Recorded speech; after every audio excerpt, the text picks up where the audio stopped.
La connexion d'un élément fini de poutre. Nous venons de voir comment orienter une poutre dans l'espace. La prochaine étape est comment on peut attacher cette poutre à notre modèle d'élément fini. Le premier élément ici à mettre de l'avant est relié aux degrés de liberté qui sont actifs sur mon élément fini de poutre. En effet, une poutre peut être soumise à de la traction, de la torsion et à de la flexion. Pour une poutre généralement orientée dans l'espace, cela va conduire à 3 translations ainsi qu'à 3 rotations à chacun des nœuds de cette dernière. Donc on aura un total de 6 degrés de liberté à chaque nœud d'un élément fini de poutre. La même chose pour les efforts. On peut avoir une force selon l'axe de la poutre, 2 efforts tranchants, 2 moments de flexion et un couple de torsion sur notre poutre. Donc on aura aussi 6 efforts à chacun des nœuds de la structure.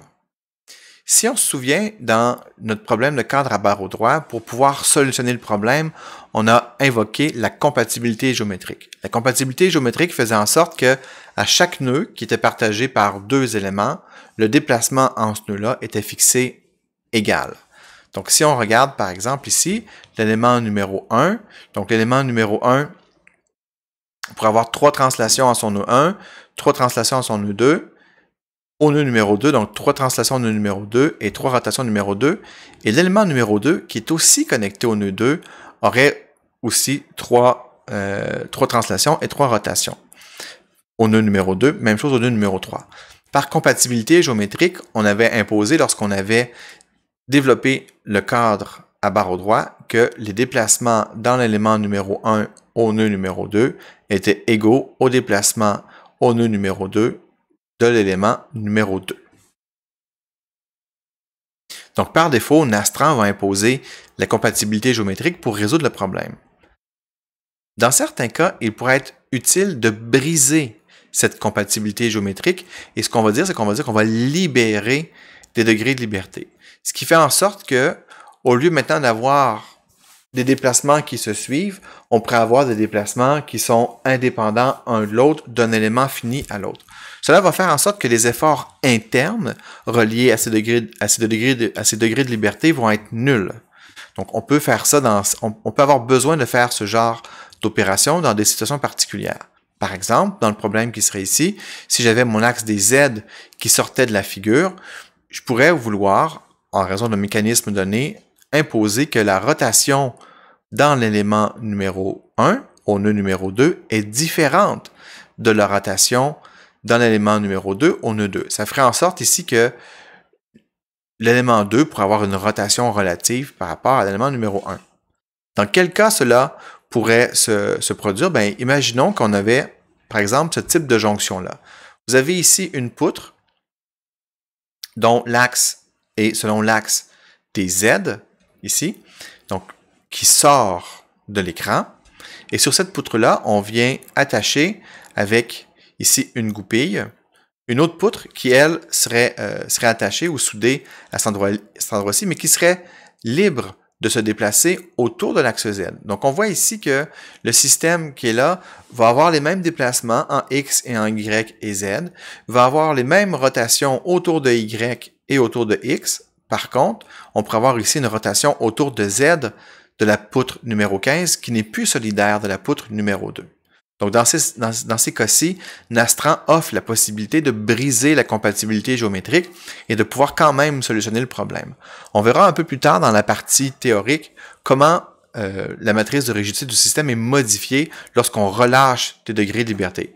Mais pour les besoins de la cause, pour l'instant, nous n'allons pas entrer dans ces détails-là.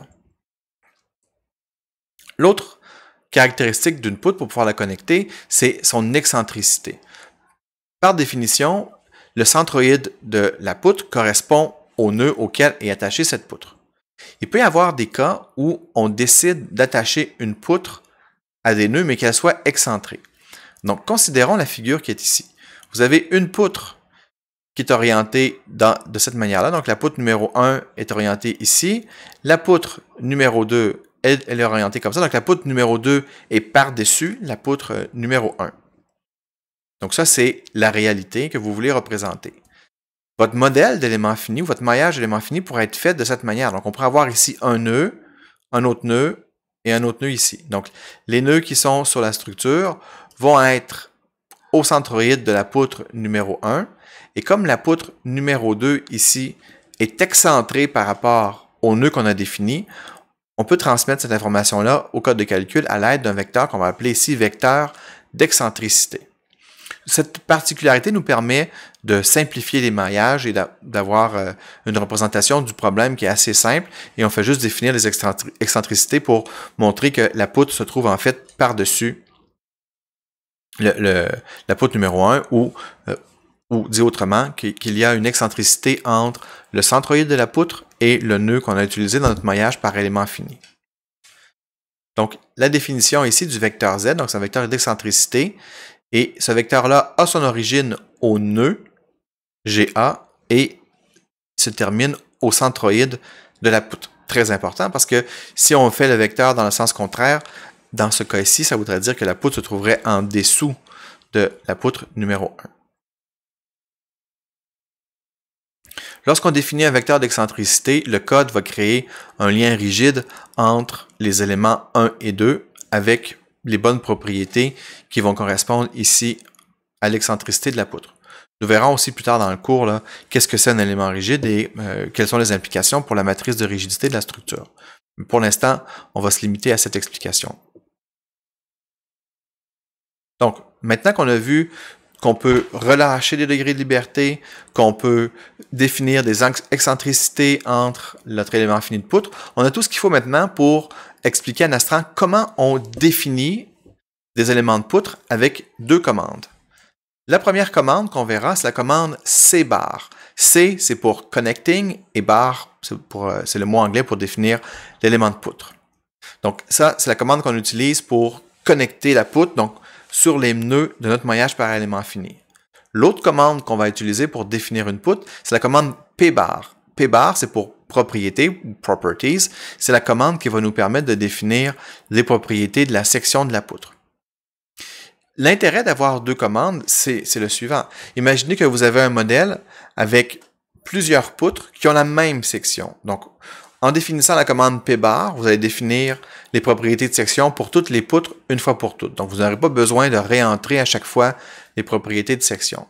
La commande cbar, elle, vous allez avoir autant de commandes cbar que vous allez avoir d'éléments finis de poutre dans votre modèle parce que la commande cbar, c'est elle qui va créer la connexion de la poutre sur les nœuds de votre modèle et ainsi créer chacun de vos éléments finis de poutre. Donc, si on s'intéresse maintenant à la syntaxe de la commande cbar, donc comme dans Nastran, on commence toujours la syntaxe avec le nom de la commande. Ici, EID, c'est le numéro d'élément de la poutre.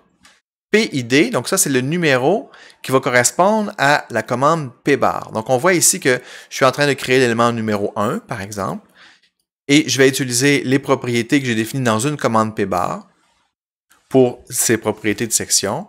Ici, on entre le numéro du nœud GA, le numéro du nœud GB.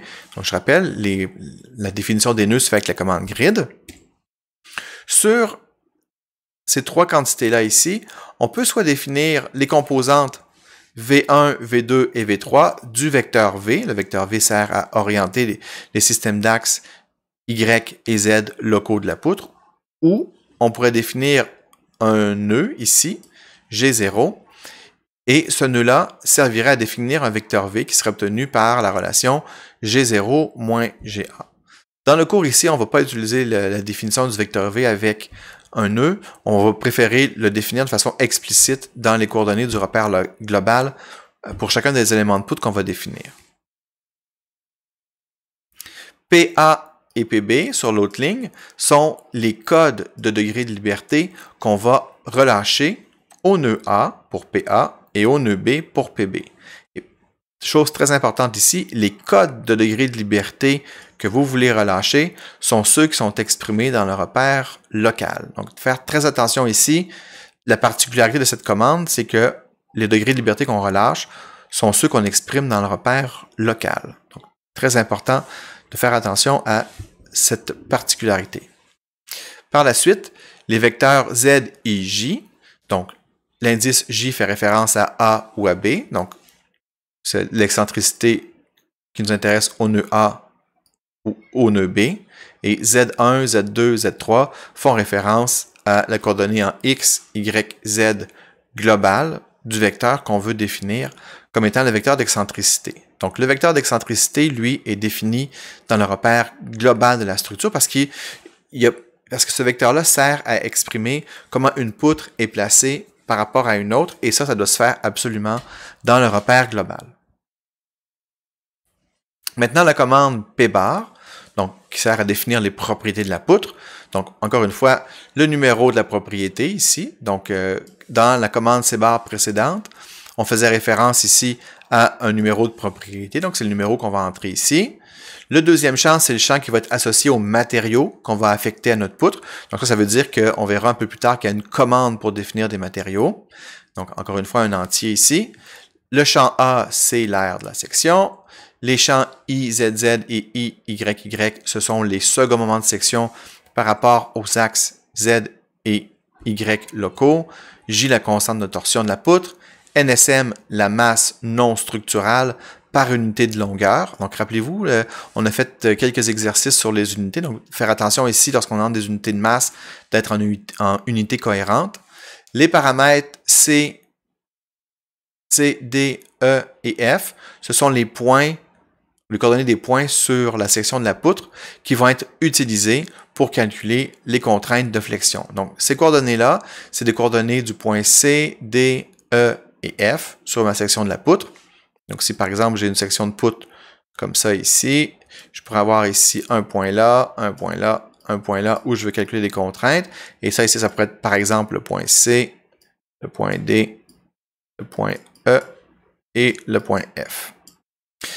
Donc, ces coordonnées-là, ici, sont données dans le repère local de la poutre. Donc, très important aussi, les coordonnées qui servent à calculer les contraintes sont exprimées dans le repère local de la poutre. Les paramètres KY et KZ, ce sont les rapports de l'aire effective en cisaillement sur l'aire totale de la section de la poutre pour de la flexion induite par des efforts tranchants. Nous verrons ce sujet un peu plus tard dans le trimestre. Et le IYZ, là, c'est lorsqu'on a de la flexion gauche, donc c'est le produit d'inertie de la section de la poutre. En classe, lors de la session synchrone, nous regarderons l'exercice ici où nous allons analyser les commandes Nastran pour se représenter la poutre qui est décrite par les commandes qui se trouvent ici.